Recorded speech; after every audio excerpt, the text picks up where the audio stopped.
पावसाळा सुरू झाला, की प्रत्येक गृहिणीचं एक खूप मोठं टेन्शन असतं ते म्हणजे कपडे कसे सुकवायचे. कारण की पावसाळा लागला, की कपड्यांचा खूप मोठा प्रॉब्लेम होतो. त्यामुळे घरामध्ये बघावं तिकडे कपडेच कपडे आपल्याला दिसतात.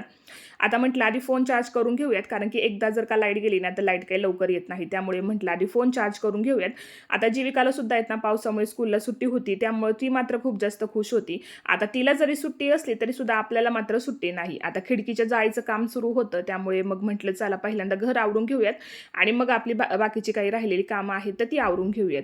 तर सगळ्यात आधी भांडी वगैरे क्लीन करून घेतली. त्यानंतरनं जेवढा काही स्वयंपाक राहिलेला होता तो सुद्धा आवरून घेतला आणि सगळ्यात शेवटी मग किचन ओटा सुद्धा क्लीन करून घेतला.